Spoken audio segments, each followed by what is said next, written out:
Welcome to the Cheating Wife Stories channel.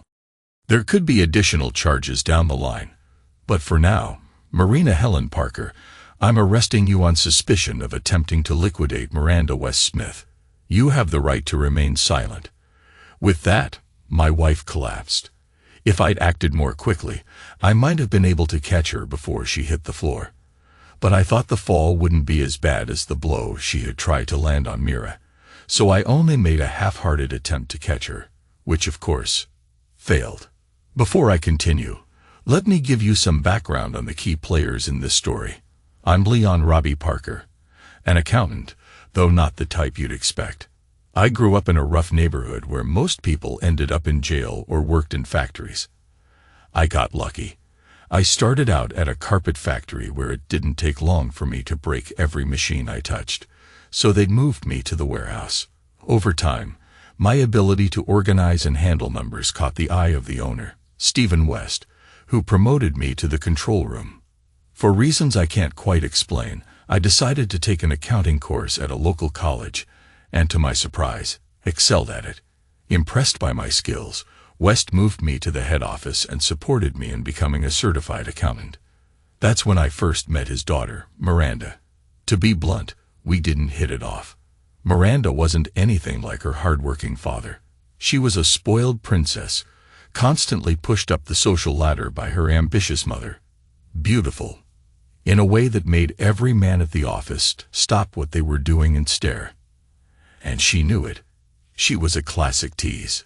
A few years later, she married Derek Smith, a guy just as self-absorbed as she was. He saw himself as the world's greatest gift. And she was the woman who wanted the wealth and status that came with him. They were a perfect match. Now let me tell you about Marina Helen Parker. She worked at the factory running machines that rewound yarn onto cones for the looms. Unlike me, she came from the same tough neighborhood. But unlike me, she never bothered with school. Mary believed her beauty and charm were enough to pull her out of her rough life, and it was clear she had her sights set on me. I wasn't totally naive, but Mary was hard to resist. At 22, she was stunning. Jet black hair cropped short, giving her a boyish look that somehow enhanced her femininity. Her liquid brown eyes were full of desire, and her slender body had curves in all the right places. At that time, the company was fulfilling a huge contract to supply green carpets to the National Defense Agency. The deadline was tight, so overtime was abundant, and the machines ran non-stop, often until midnight. As a key employee, I had to pick up extra shifts, especially since Miranda couldn't let go of her social life, and the boss was already sick. It was early December and the snow had begun falling, something rare for our area. No one was prepared for it, and the roads were getting slick.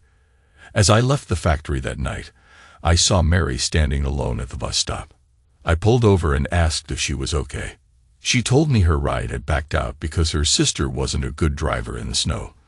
I knew her sister's car, a Carenza, and figured it was a dangerous ride in these conditions, so I offered her a ride. She appreciated it, and to help keep her warm, I let her use my cell phone to call her sister. We talked the whole way, and she told me the foreman had agreed to transfer her to a new role after the holidays. I flirted a little, telling her someone as beautiful as her should aim higher than a job like that, and she laughed. I enjoyed her company during the half-hour drive. When we got to her place, she invited me in for coffee. I politely declined, but then she kissed me. And it wasn't just any kiss. If I'd been standing on air, that kiss would have knocked me off my feet. She knew exactly what she was doing too. Her smile as she climbed out of the car made that clear. I didn't sleep well that night. Over the years, I'd had chances to get involved with women at work, but I always kept my distance. Mary was different. By the time the last day before the holidays rolled around, we were dancing together at the factory Christmas party. Under the mistletoe, Miranda kissed me and whispered, "Be careful. She's after you. You might find something better." Shortly after, Mary came back to the party, stayed until I was closing up the factory, then mentioned she had left her flat shoes in storage. She asked me to walk her there, and I did. We strolled through the rows of carpet rolls until we reached a stack of small rugs. As she'd said, her shoes were in a bag. Being the gentleman I was, I bent down to pick them up, and when I stood back up, she was standing very close, holding a sprig of mistletoe. The kiss that followed was even more passionate than the first. If I had to sum it up in a few words, I'd say it knocked my socks off. But it was a plea, so I'll indulge myself a little. She wrapped her arms around my neck, stood on tiptoe to reach me, and our lips met. There wasn't much in the way of foreplay, but I did hear her murmur, "That feels good," before we kissed again. We ended up on a small pile of carpets, kissing passionately. The intimacy was great, and it seemed to last forever. Eventually, I was exhausted, so much so that she pushed me aside and reached for some tissues in her bag. As she dried herself, she looked at me and said, "Do you know how much these rugs cost?" I grinned. "I'm an accountant." She laughed, finished cleaning up, and then hugged me tightly. "That was fast," she said. "Sorry," I replied, but she kissed me again. "Don't worry, it was flattering. But if you want to make it up to me, I won't mind." "Just not here, okay?" I asked, "Where do you want to go?" Completely unaware that those 4 words were about to seal my fate. She thought for a moment before answering. "I don't know. It's not going to be much fun at my place. Mom and Dad are busy packing for Christmas at Aunt Lydia's, and my sister and her boyfriend are probably in the bedroom." Without thinking, I said, "What about my place?" And that, I didn't realize, was the moment I stepped into the trap. I took Mary to my place, a decent apartment with 2 bedrooms and a beautiful view of the sea. She was impressed. After a shower and a few hours of making up for my rushed mistake at the factory, she wanted to inspect everything, like someone inspecting a place they're thinking of buying. That's how she was. She'd already complimented the bathroom, which was massive compared to the old-fashioned style ones. She couldn't stop giggling when I explained the bite since she'd never seen one. She loved the wardrobes and storage space in the bedroom, and she went crazy over the kitchen, even though I rarely used it. She said that having a kitchen like that was one of her goals. But it was the living room view that really got her. I probably took it for granted, but her reaction reminded me of the first time I saw it. The whole bay stretching out in front of us. I probably said something cheesy about how the view was even better with her here, and she hugged me, thanking me. We were back in bed soon after. The next morning, Christmas Eve, we woke up to a beautiful frost covering the ground. After another satisfying session in bed, she insisted on making breakfast, proving she really knew her way around the kitchen. We sat down at the table, and the conversation quickly shifted to our plans for the next day. We planned to have a quiet day, reheating leftovers, watching TV, and maybe browsing the internet. She had a choice between watching TV or dealing with her sister being noisy in the next room. It seemed reasonable to make better plans, so I dropped her off at her place to pack a few things while I went to the supermarket to buy everything she wanted for a proper lunch. It felt a little manipulative, but I didn't mind. We ended up having a wonderful holiday together. Later, we went to the carol service in the town square with a bag of roasted chestnuts, eating them on our way home. On Christmas Day, we spent the day in bed, and later I took her to the local flying club. I told her I needed the adrenaline from skydiving to break up the monotony of my work week. She had serious doubts about it, but decided to go along with it. By early February, she had done her first solo jump. Over the next month, she did a few more, and by March, she jumped alone for the first time. When she landed, I proposed. Yes, it was sentimental, and maybe a little corny, but it felt right. Just as I did, Derek Smith interrupted with a remark about working-class kids marrying their own kind. Without thinking, I punched him in the stomach. He dropped to his knees, winded and stunned, then promptly vomited all over the grass. Miranda, annoyed, turned to me and explained Derek had been drinking. She quickly left, and our engagement felt somewhat tainted, but we pushed through it, and were married a couple of months later. After the honeymoon, Mary decided to leave her job at the factory and found one at a recruitment agency just a few minutes from our place. Though she never valued education much, she adapted well to office life and looked great at the front desk. Things were good. We weren't rich, but we lived comfortably. Mary was a fantastic wife, great cook, inventive in bed, and a pro at taking care of the house. Our shared passion for skydiving was a bit of an expensive hobby, but we managed. Still, there were a few tensions. Mary's love of new clothes sometimes went too far, and we'd argue over it. Most of the time I gave in, but sometimes I had to hold my ground. Work had gotten tense since Stephen West's passing. Derek tried to flex his muscles, but he only held a small portion of the company shares.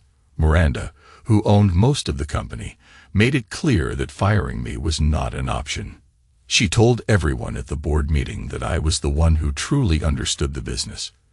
Derek's plans fell apart quickly. Later, though, I overheard him in a conversation with Miranda. He said some disgusting things about her and me. I didn't stay to listen, but it left me uneasy. I told Mary about the board meeting, but before I could mention what Derek said, Mary cut me off. "Watch out for that arrogant witch," she warned, saying she knew Miranda had always had a thing for me. I jokingly asked if she was open to a ménage à trois, which nearly got me liquidated, until Mary burst out laughing, calling me a pig. Things seemed fine at that point. I had a decent, stable job, a loving wife, and a bit of attention from a beautiful, wealthy woman. My life was comfortable, and I was still deeply in love with Mary. But things slowly started going wrong. The first sign came when Mary suddenly lost interest in skydiving. It wasn't gradual. It was like someone flipped a switch. We'd been having great weather, plenty of opportunities to jump, but she started insisting that the risks were much higher for women. She stopped jumping altogether after a final tandem jump on her birthday, just a couple of months after our first anniversary. For a while she'd come to watch, but eventually she said that watching was worse than doing it, so she stopped. I was ready to quit, but she insisted I keep going if it made me happy. That was when Miranda started coming to watch instead of Mary. Mary didn't seem concerned, and I continued jumping, with Miranda as my new partner. Something had changed, and I didn't know what, but it was clear things weren't the same. By then, Miranda and I were getting along great. She'd changed a lot since I'd first met her, no longer the arrogant snob, but a solid businesswoman and a fun person to hang out with. We laughed a lot, enjoyed each other's company, and became close friends. But did I like her? Yes, still. Did she like me? I was pretty sure, but were either of us willing to act on it? No. Anyway, we talked often and trusted each other. That's why one Sunday afternoon, while enjoying the calm air currents instead of falling toward the ground, I couldn't understand why she seemed so down. Later, we sat in a small club, sipping cold drinks, and I tried to figure out what was bothering her. At first, she denied anything was wrong, but after some prodding, she finally said, "Okay, Robbie, what would you do if you thought your partner was cheating?" I was taken aback. "What do you mean?" "I think Derek might be having an affair." "Seriously?" I asked, shocked and unsure if I wanted to get into this. "Yeah, seriously," she said, offering a strange smile. "I need someone I can trust," she added. I hesitated. Well, there aren't many people I'd trust with something like that either. "No, I'm serious. Everyone at work is intimidated by me, and lately I've grown disillusioned with my social circle. Most women would turn to their mothers, but let's not go there." Her mother, I knew, only cared about status, having pushed her to marry Derek because of his family's money. I simply nodded. "You're one of the few who treated me how I deserved, Robbie," she said. "When I was difficult at work, you were the only one who put me in my place. You don't take nonsense, and you don't gossip. I trust you, probably more than anyone else." I was flattered, though it seemed like she was getting emotional. "I'm your friend, Mira. I wouldn't have said this before, but you've changed. If there's anything I can do, You know I'll help." She looked at me, her voice shaky. "Promise me you won't tell anyone what I'm about to say, Robbie. Even Mary." I thought about it. I'm not one for secrets, but I figured it wouldn't hurt to keep this between us. "I promise," I said, and she began speaking quietly. "You probably know things aren't great between me and Derek. We haven't been happy for a while," she said. Honestly, I hadn't noticed. I hated Derek and assumed he was just a fraud, but I wasn't one to meddle in other people's relationships. She continued. "At first everything seemed fine. My dad never liked him. But my mom thought he was perfect. She was wrong. He was broke when we married. He spun some story about bad investments and dishonest partners. I believed it. I was naive. It didn't take Dad long to see through him," she went on. "He gave Derek easy tasks, paying him more than they were worth. But he also warned me not to let him waste what Dad earned. By the end of our first year, I learned Derek was having an affair. I didn't tell you, but I found out through your notes. You remember when you questioned his spending. You were right, and that scared him enough to drop her. I had no idea, but she continued. After that, there were others. And Derek stopped using the company account to fund his affairs. When I confronted him about it, he claimed it was all part of his job in sales. It was a fake position." I said. "Exactly. My dad only gave it to him to make him look useful. It was even Harper who brought in most of the business." She paused, her voice faltering, as if tears were threatening to fall. "So why did you put up with it all?" I asked gently. "Partly because of my mom," she replied. "And after a big fight, we started sleeping in separate rooms, but it was clear that his affairs didn't matter much, except now this one is different." "Why?" I asked, already sensing the gravity in her voice. "It started when he became obsessed with the computer. I found it full of password-protected files, and my suspicion grew. I tried to tell myself it was nothing, but I had a friend hack it for me. When she gave me the passwords, I discovered hundreds of emails between Derek and someone called Mrs. Hottenwit. I shuddered. What did they say? They were full of declarations of love, and then things got more explicit. But the worst part is, they'd been planning something. She kept mentioning how they'd both be free soon, and how they had a plan to get rid of me and her husband. I'm terrified, Robbie. I think they want to ruin us both."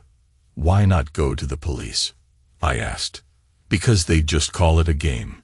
Maybe say it was nothing. There's no direct threat to me, at least not yet." "Do you know who she is?" I pressed. "No idea," she said, shaking her head. "I thought it might be one of the girls from the hospice fundraiser, but it's not her. This woman can't spell and always confuses certain words.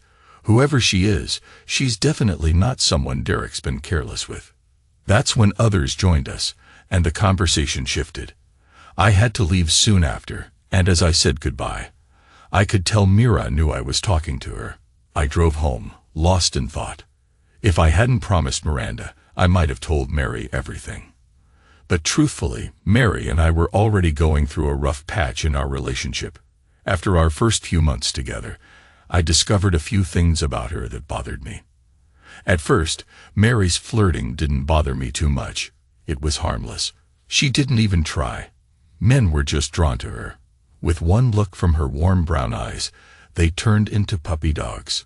She'd always introduced me as her husband, keeping me involved in the conversation. Still, it made me uneasy, especially when they glanced at me with that "too bad you're here" look. We talked about it a few times, and she always said the same thing. "It's nothing, Robbie. They're just flirting. I don't encourage them. Do you want me to be rude? I don't show too much skin, and I dress modestly. Should I wear a burqa next time?" I accepted it for a while. It settled down, but one day it flared up again. My car was in the shop, and Mary came to pick me up from work. If I'd been in my office, I wouldn't have seen her park. But I was in Even Harper's office negotiating a contract, and I saw her pull up outside. She got out of her Sonova XR5, and 3 guys she used to work with approached her. A friendly kiss on the cheek would have been normal, but these guys were way too familiar. Each of them gave her a long, lingering kiss on the lips, even one who rubbed against her. I quickly finished with even, raced downstairs, and saw her park in my spot. I kept my cool. I didn't react immediately, but on the way home, I casually asked, "Just got here?" When she said yes, I told her what I saw. She froze. She tried to brush it off, but I snapped. The first time she'd seen me lose my temper. "I don't care who they are," I shouted.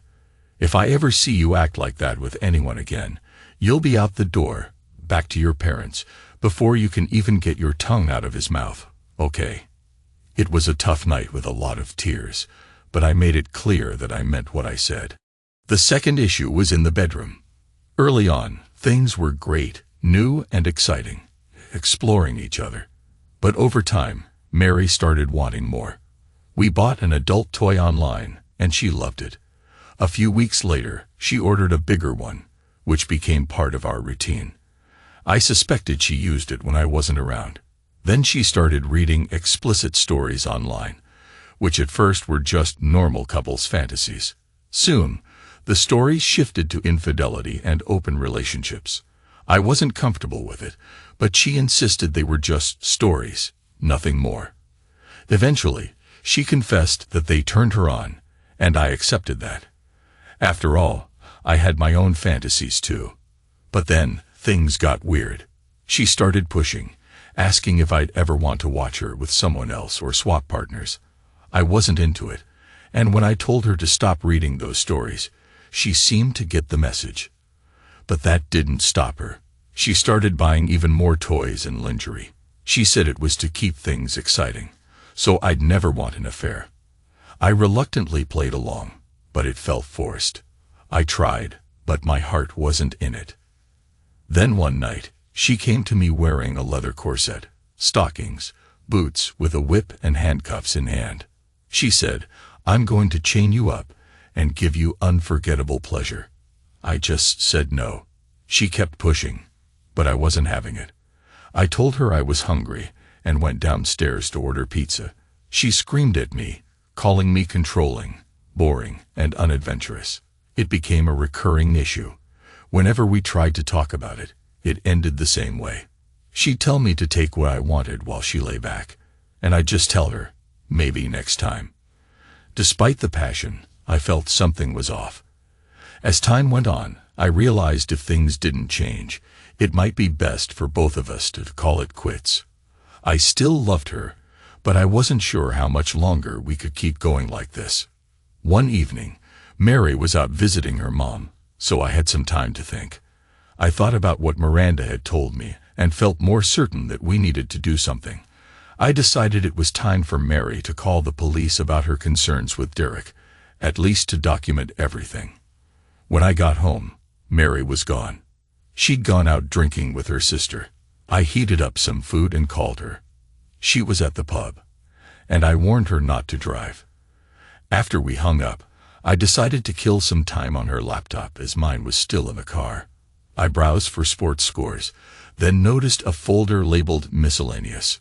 Inside, there were hundreds of files, and I started scrolling through them. Something about it didn't sit right, but I couldn't shake the feeling something was off. I had opened that folder before and knew it contained a mix of random things, old photos, unfinished stories she'd started but never finished, and some downloaded content from her favorite adult site. I started checking it more often, trying to figure out what she was reading, thinking it might help me understand where her head was at. The newest files showed she'd been reading a lot of hardcore ZEC stories, along with a significant amount of loving wife tales. When I checked, most of these were about cheating wives and betrayed men. I sighed, feeling frustrated because none of this was helping her deal with our issues. But then I found something completely out of place, a folder labeled System Information. Curious. I opened it. Inside were several subfolders, and one had a warning that opening it could damage the computer. Anyone with half a brain could tell that was a fake warning, and it turned out to be just that. A few more clicks, and I found a password-protected email link. After a brief moment of hesitation, I typed in Missus and wet, and it opened. What I found was mostly inappropriate photos, some she'd taken, some I'd been persuaded to take. I didn't linger on them. I deleted everything, not wanting to waste any more time, then heard my phone ring. I shut down the computer and left to pick her up from the pub. When I got there, I found out that Joe, one of Mary's friends, had just completed his solo jump. Something went terribly wrong during his descent. He screamed as he fell. And then there was a terrible silence. An eerie, complete silence before we all heard the sickening thud of his body hitting the ground. The ambulance arrived, but my first thought was that it had to have been a fatal fall. If he survived, he'd be in horrible shape. Joe had been talking to Miranda and me just before the jump, and though he showed more respect for her than for me, at that moment, it didn't matter. I knew what had happened. Joe had experienced a horseshoe malfunction, a rare, deadly problem in skydiving where the parachute gets tangled and fails to deploy properly. I'd seen it happen before, but never with such disastrous consequences. I couldn't help but feel sick as I stood there, watching the ambulance rush to the scene. Miranda, who had lent Joe her parachute, was beside herself. She collapsed into my arms, sobbing uncontrollably. "It could have been me," she whispered through her tears. I just held her tighter, trying to comfort her, even though I felt as helpless as she did. Detective Carl Bailey, an old friend of mine, showed up soon after. He was one of the few people from the rough neighborhood who hadn't fallen into bad habits, and like me, he was part of the parachute club. He asked me who the jumper was, and when I told him it was Joe, he raised an eyebrow. I explained that Miranda and I had swapped jumps with Joe and Dawn. Joe had used Miranda's parachute, and Dawn had used mine. Carl listened, but then shifted gears. He said, "But there's something more serious here, Roddy. You think it wasn't an accident, don't you?" I nodded. "I think someone tampered with the chute. This needs to be investigated. We need evidence." He agreed. "We're on it," he said. "You're right to be concerned. Stay here. I'll handle it." Soon, the scene was filled with CSI technicians and police officers. Everyone was trying to make sense of the accident. The airfield was cordoned off while we were all questioned. Carl and his team set up a small office for statements, and we waited our turn. I watched the scene unfold from the window, feeling a knot in my stomach. There wasn't much to see. The paramedics were working on Joe's body, while others inspected the plane he'd jumped from. Rumors started to spread that Joe was still alive, but barely. I suspected the ambulance left with sirens blaring just because they were still in shock, just like everyone else. Miranda, pale and trembling, was being consoled by a policewoman. She looked so fragile, I wasn't sure how she was even standing. Eventually, she was called in to give her statement. I sat alone, feeling a mix of anxiety and helplessness. I hadn't smoked in years, but I found myself craving a cigarette, sitting in the quiet room with just a uniformed officer by the door. After what felt like forever, Miranda finally came out. She was a mess. Pale, red-eyed, and shaking. She looked at me and said softly, "I'm not going home, Roddy. I'll stay at the hotel for a while. Call me when you're free, okay?" I nodded, not trusting myself to speak. Seeing her in this state made my heart ache. I walked into the committee meeting room and was introduced to Detective Henderson. He asked for my personal information, then began questioning me about the jump. He also asked about my role at the club. I told him I was the treasurer, and though they were recording the interview, he still took notes by hand. I was exhausted, emotionally drained, but I couldn't stop thinking about Joe, the fall, the malfunction, and how this might have been intentional. I was more certain than ever that someone had tampered with the parachute. This wasn't an accident. It was something far worse, and I was determined to find out the truth. Then it was Carl's turn to ask, "Roddy, can you tell me about your qualifications, specifically in parachuting?" "I took the instructor certification course," I replied. "Oh, sorry, it's the instructor certification course," Carl corrected. "Right, but I've only had it a few months. I need a year's experience and my jump master qualification to become an instructor. I also have a master packer certificate for minor repairs and packing parachutes. If you want the details, they're in my journal." Carl paused, then asked, "Is everything okay, Robbie?"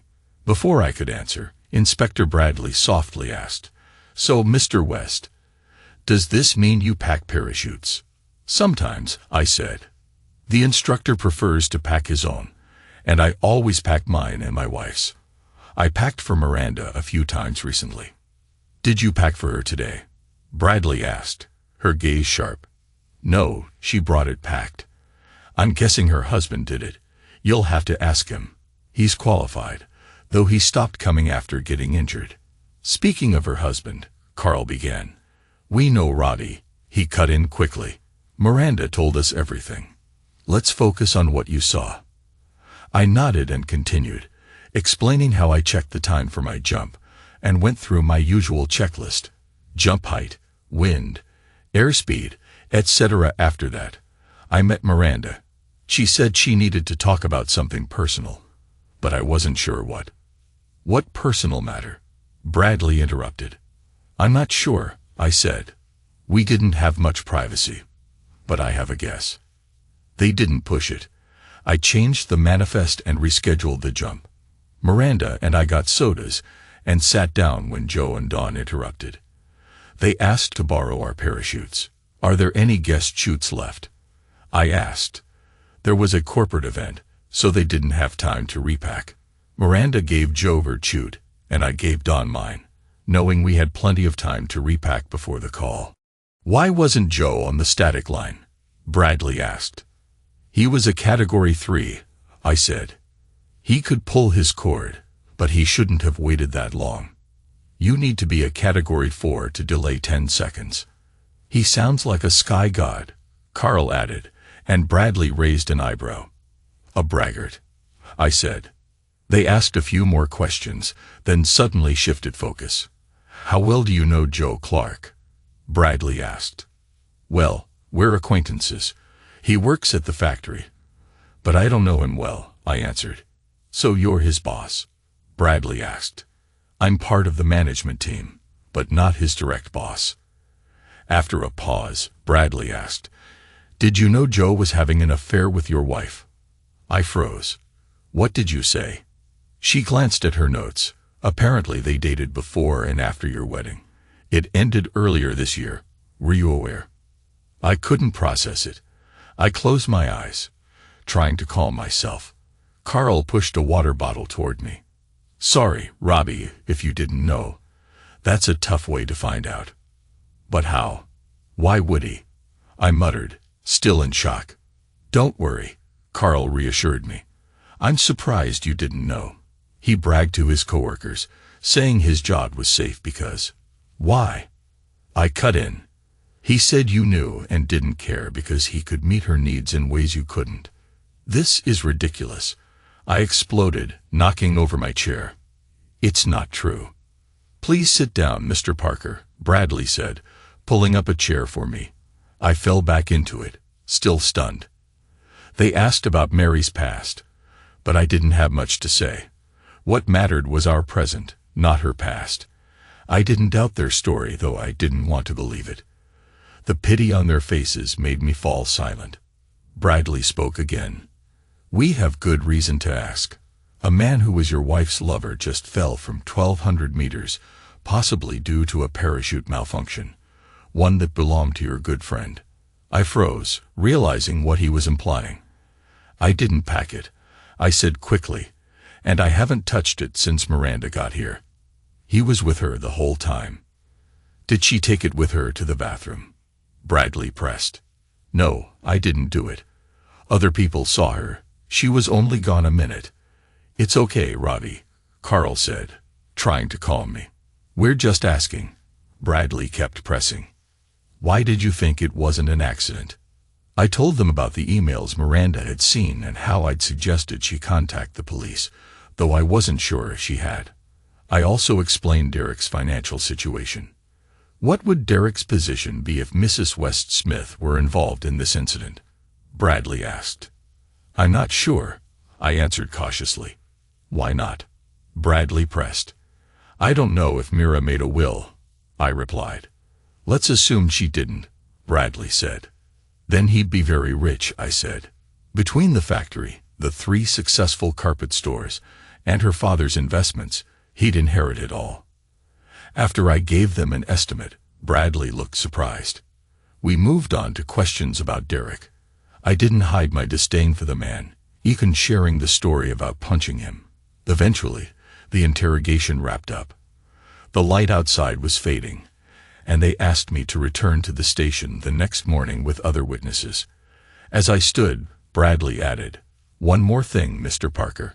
I expected a Columbo-style question, but instead he asked the usual skydiver question.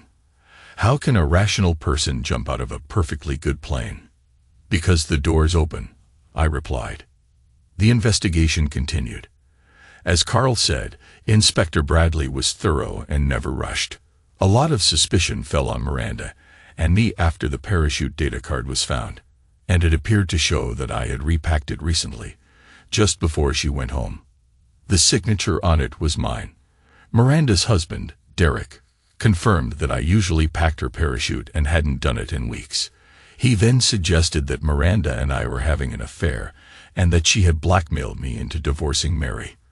According to Derek, Miranda was determined to have me, offering him a large sum of money to help her break up my marriage. He tried to warn her that I was dangerous, but she ignored him, thinking she could manipulate the situation. Miranda's refusal to listen only made things worse. But when forensic experts confirmed the handwriting on the data card wasn't mine, Derek's version of events completely unraveled. With the focus now on Derek, he grew increasingly desperate to avoid responsibility. When he was accused of attempting to harm his wife to secure her wealth, he denied everything. He also denied the story about emails to a mysterious woman who was allegedly helping him plot Miranda's passing. Police seized his laptop for examination, but it was practically unused, and Derek claimed it just needed an update. He said he had wiped the old laptop clean and donated it to a charity that helped seniors with computers. This, too, was true, but by the time the laptop was found, it had a new hard drive, making it useless as evidence. Unable to escape the growing suspicion, Derek tried to shift blame back to Miranda. He admitted to a few affairs, but insisted it was because Miranda had stopped being intimate with him. He even claimed the idea of a mysterious woman offering him unlimited pleasures, as the email suggested, was absurd. He hadn't thought about anything like that, and in fact, he found the idea revolting. Despite mounting evidence that the parachute had been tampered with, the investigation stalled. It was clear that someone had tried to eliminate Miranda, but there was little progress. I admired the police's patience as they meticulously retraced their steps, calling us all in for more questioning when new details came to light. But for all their hard work, there was no sign of a breakthrough. I was living alone by then. That night after the accident, I came home to find Mary drunk. She threw her arms around me, relieved that I was okay. Only the news had reported a fatal accident at the parachute club, though they hadn't identified the sufferer. I later learned that Joe had died instantly from the fall. When the Street John men arrived at the scene, they thought they saw some movement from Joe's body. Whether from the body adjusting or gases escaping, no one could be sure. One of them attempted CPR, and according to protocol, CPR must continue until a doctor confirms the end. The official verdict was that Joe was dead on arrival at the hospital, though the radio report had gotten ahead of itself. Mary didn't know who the sufferer was at the time. She asked immediately, and I simply shook my head and went to the bathroom. I told her to wait in the living room, and I'd fill her in later. When I came back, she was glued to the news on TV, watching a mobile phone clip of Joe falling. It was impossible to tell who it was, but Mary immediately recognized the distinctive parachute. "That's Miranda's," she said. I grunted in agreement, and as she turned toward me, I grabbed a glass of whiskey. "My God," she whispered. "Yeah, it was Joe," I said slowly. Mary's face twisted with shock, and her voice cracked. I didn't like her, but she didn't use it. I replied coldly. And who then? She hesitated before asking. Who was it? I looked her in the eye and answered. It was Joe Clark. Her face crunched as the realization hit her and tears began to flow. She muttered through her sobs that Joe was a good guy, and it was all in the past. I don't think a couple of months is that long ago, Mary, I said quietly, watching her wince. She still tried to deny it. I don't know what you're talking about, she claimed. It was when we worked at the factory, I replied. It was never serious. Then, as she always did when cornered, Mary tried to turn things around. The man just died. Can you show some respect? I snapped back. What kind of respect have you shown me? You think you can lie and hide everything? Stop it, I shouted, and she fell silent, finally realizing how angry I was. You slept with him and others at the factory before we even got together. I know all about it. Stop lying, witch, I growled. She stopped crying and started to change her story.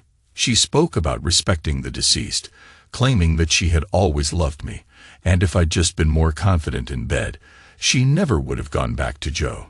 But I wasn't interested in her excuses. The argument escalated. After I called her out, she stormed off to her sister's, but soon came back, trying to grab her favorite leather jacket. I handed her the bag I packed. Take this. You can come back for the rest later. What? What do you mean? She asked. I mean, it's over, I said coldly. You're in the past now. Get out of my sight before I do something we'll both regret. You can't do this, Robbie, she cried. You can't leave me like this. It's too late, I said, opening the door. I'm meeting with a lawyer tomorrow. You should do the same. For days, Mary begged me to take her back. When it became clear I wouldn't, she started threatening to destroy me. I controlled myself, told her to see my lawyer, and assured her that since the apartment was mine before the marriage, she wouldn't have much claim. Without kids and with a steady job, she wouldn't get much else. Word spread at the factory, and soon stories started coming to light about Mary's past. A supervisor and a senior foreman confirmed that she had a reputation for certain favors, with Joe Clark being the primary recipient. A few others had been involved too, but Joe was the one who bragged about never needing protection. I learned that Mary had been taking Joe to the factory during lunch breaks, and if he wasn't working, she found someone else.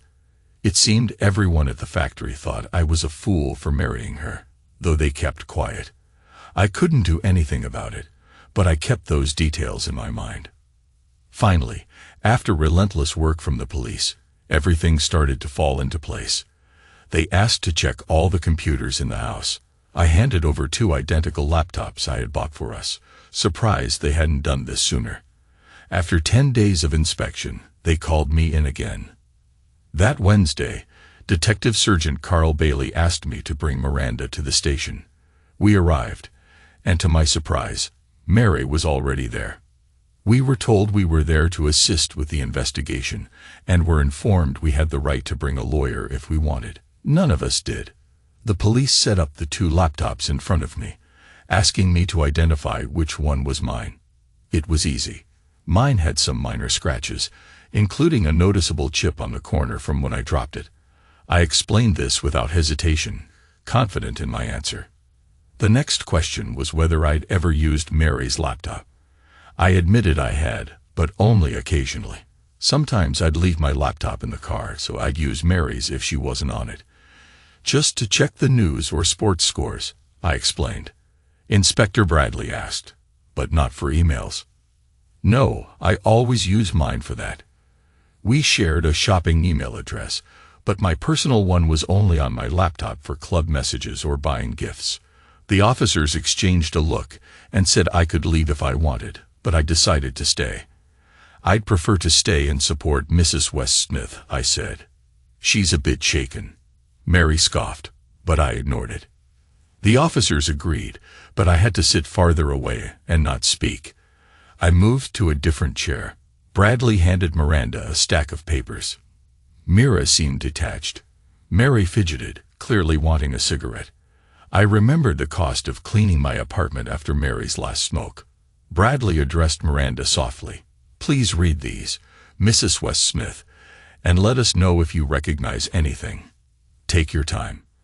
As Miranda flipped through the papers, she gasped and then sobbed. I almost stood, but they motioned for me to stay seated. After a few breaths, she regained control and kept reading, her face grim. The room was tense, the only sound the quiet hum of the recorder. After a while, Miranda looked up, her voice faint. "I've seen these before. They're the emails I found on Derek's computer. Do I need to read more?" "This is important," Bradley replied. "Please continue." I glanced at Mary, who was still squirming with curiosity but couldn't see what Miranda was reading. The tension was growing in her. Finally, Miranda reached the last pages, gasping and bringing one up to her face in disbelief. After a long moment, she set it down and began sobbing, tissue in hand. Mary erupted. "What's going on here? Why am I sitting here while she's treated like a princess?" she shouted. Bradley's tone was calm but firm. "Mrs. West Smith is reviewing emails from your computer. Emails where you and Mr. Smith plan not only an affair, but also the liquidation of his wife." Mary froze, her mouth moving soundlessly. Then, trembling, she said, "This is a mistake." I stayed quiet, trying to comfort Miranda. Mary turned to me and demanded, "Tell them, Ravi." "I won't." "Why not?" she asked, her voice sharp. "I don't like him," I said bluntly. "Tell them," she insisted. I ignored her and kept my arm around Miranda. Mary nearly screamed. "I'm not staying for this. I'm leaving." She stormed to the door, but a constable blocked her. Turning back, Bradley said, "Marina Helen Parker, I'm arresting you for the attempted homicide of Miranda West Smith. You have the right to remain silent." That's when Mary fainted. I could have caught her, but I didn't. It wasn't much compared to what she planned for Mira. I made a half-hearted attempt, but it was too late. The following months dragged on. The investigation into Joe's passing was slow, and there was no rush to take the case to trial. I encouraged Miranda to take a break, and when she returned she was more relaxed, though she seemed less involved in the business. I took over most of the work with Evan and Millicent handling the day-to-day operations. When Derek Smith finally confessed, I thought Mary would follow, but she stuck to her story. Detective Carl admitted privately to me that he wasn't sure about her role, but he wasn't ready to make a move. I could have told him Mary was a skilled liar, but I kept quiet. She continued denying everything, despite the mounting evidence. The club was falling apart after Joe's end. Membership dwindled, and the jump schedule got slower. Miranda made one last jump, then quit. I did a few more, but it all felt different. Another club was in the process of buying equipment, and I couldn't deny that things had changed. The court was intimidating, and the prosecution walked me through the events of that day. But the hardest part was when they turned to Mary's and my relationship. I understood why Miranda had been so upset reading those emails. The first conversations were just flirting.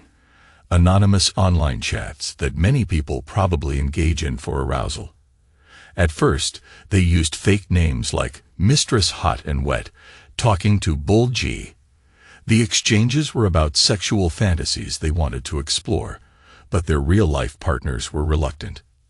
Eventually, the partners became more open, and I was asked if I knew about my wife's desires, as she had tried to convince me to try similar things. I had to admit, it was exactly what she had been pushing me to do. As time passed, they revealed their true identities. Derek confessed he had feelings for me and was willing to explore things with Mary. However, she hesitated, worried that such a relationship would end her marriage and the lifestyle I provided. She insisted on keeping things just online for a while. But as their chats grew more explicit, their desires shifted toward more hardcore fantasies. When Mary sent a photo of herself in a leather corset and high boots, Derek's response was almost desperate. Things escalated when they began discussing how to remove their partners from the picture to pursue their desires. Initially, it was cautious, with neither wanting to risk losing their current lives. But when Mary suggested an accident might be the answer, it took a darker turn. Though they never specified what kind of accident, it was clear they were discussing a fatal one. Mary's final message included a plan for Derek to gain a fortune through insurance, a plan that seemed to be sealed, though there was no trace of any agreement. The day before the planned incident, Derek messaged her, saying it would be the perfect day, and Mary reminded him to stay away from each other for 6 months afterward. During the trial, the defense wasted time questioning me, but I stuck to what I knew without wavering. My pain was clear, but I made it through, unharmed. Over the next few days, I sat in court watching the prosecution lay out their case. They presented damning evidence, including emails found on Mary's computer, photos from Derek, and timestamps matching when she was at home. But the biggest blow was Derek's confession. The defense seemed disappointed she didn't take the chance to claim mental illness and reduce her sentence. Instead, she categorically denied everything, even trying to revive the false claim that Miranda was blackmailing me, something Derek had admitted to fabricating. I missed the closing statements because I had a critical business meeting. Later, I learned the jury found Mary guilty.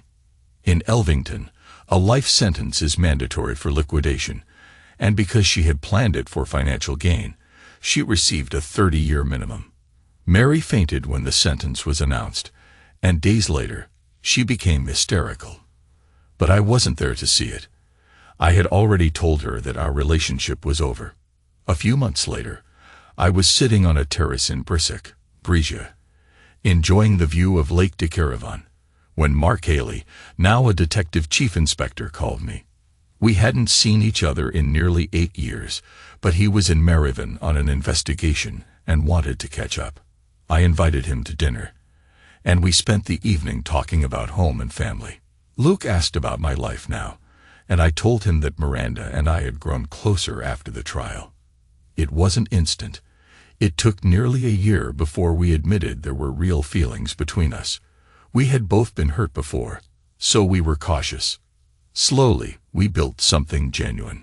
Later, after a dinner with some Japanese businessmen, Miranda made a comment that we spent more time together than most married couples. That was all it took. I held her hand, and when she looked back, I told her I liked being with her. She asked if I was sure, and when I said I was, we shared our first real kiss. A gentle, loving moment. We started dating properly after that, taking things slow. When I suggested we make it official, she agreed. And after a 6-month courtship, we got married in a small ceremony. Our honeymoon in Barbados was a bit awkward at first, but we both found our rhythm and our bond grew stronger.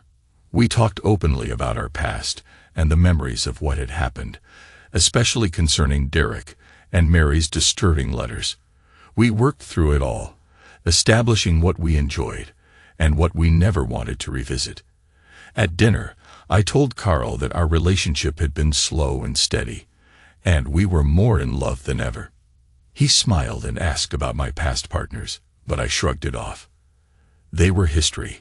Derek's doing well in prison, Carl added. He's a bit institutionalized now.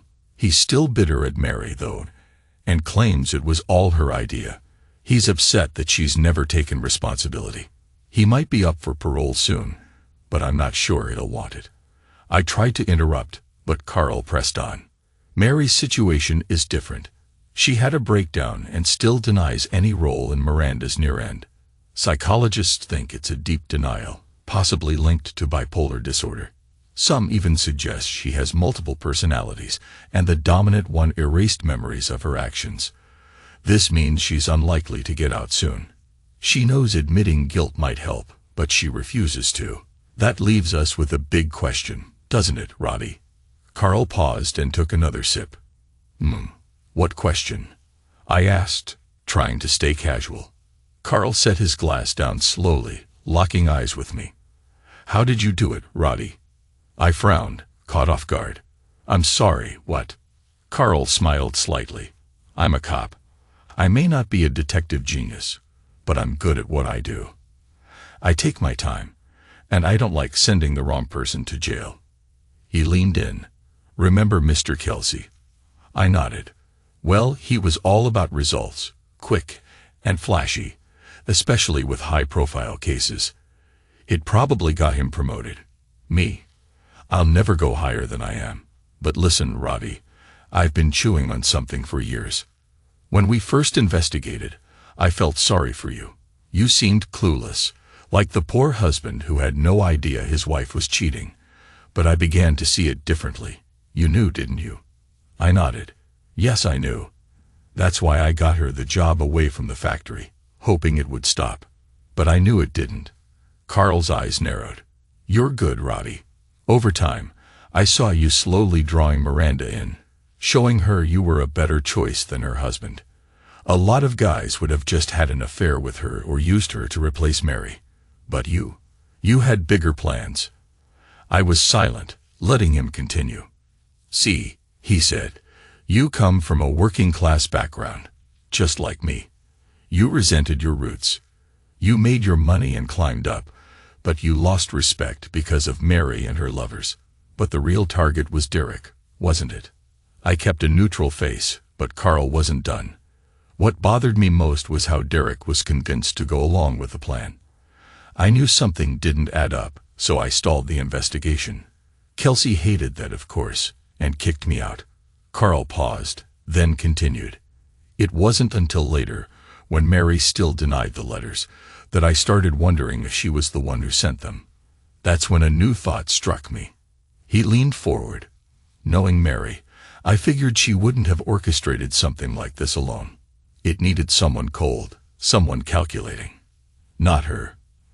And not you, either, usually. I shot back. You were never married to her. Carl smirked. True. But what if you planned this all out, step by step? What if you set up an email account on her computer, knowing she'd never find it? Used her own sexual fantasies to lure Derek? What if you carefully crafted everything to make it look like Mary came up with the plan? He paused, watching me. Maybe you wanted him to fall for it. And when he did, you sat back, watching him board the plane with her parachute. You were cold-blooded enough to let him fall, and you kept your cool during the interrogation, knowing all eyes would be on Derek. He continued. I also noticed something odd during the trial. You were the only one who didn't ask about Joe's condition. I thought it was because you were experienced enough to know he didn't survive. But now, I think it's because you were relieved. Carl took a deep breath. If I'm right, though I can't prove it, you might be the most ruthless, calculating person I've ever known. And that says a lot considering my years of service. He fell silent, his gaze unblinking. I sighed, still keeping calm. You've come up with a whole scenario based on her refusal to admit what she did. The truth is, she plotted to destroy a man in cold blood, all for her own gain. She can't accept that her schemes led to someone's passing. I gave him a hard look. You've created a good story, but I think it's just a fantasy. I don't know what else to say, except that I'd appreciate it if you didn't come here again. Just as I finished speaking, a car pulled into the driveway. Carl stood up and turned toward the vehicle. Before he got in, he turned back to me. You've probably gotten away with it, Robbie. I doubt you'll ever face consequences, unless there's some higher power out there watching. But I've got my own life, and I won't dwell on it. Honestly, I don't want to meet you again. You're the most dangerous person I've ever known, and I don't think you feel any remorse. But maybe you'll think about Mary. Maybe remember how you once felt about her. She's been punished enough, don't you think? I watched the car drive off, then turned to see Miranda waving from the window. I finished my beer slowly, contemplating his words. He was right about a lot, but wrong about one thing. Mary wasn't done being punished. The only good thing about Joe's passing was that Miranda chose to talk to me instead of jumping. I knew Joe and Dawn would take our parachutes. They always did, saving money instead of paying rent. And I didn't care who took hers. I also knew things weren't going well for Dawn and Martin. After we sold the business, they hated the new regime and eventually were shown the door without ceremony. Am I dangerous? I muttered to myself. I'm just an accountant. Miranda and I used some of the money to buy the villa we now live in. We've been comfortable ever since, living off the interest. I still work from home, managing the finances of some wealthy neighbors. Just then, Miranda came into the room. Carl left, she asked. Yeah, back to Elvington, I said with a chuckle. Good riddance, she said with a playful shudder. Anyway, the kids are napping, and I thought. She paused, then laughed. It's no use, you scoundrel. I'm going for a nap. She kissed me deeply, then walked away with a grace that made me forget about Carl or anything else in the past.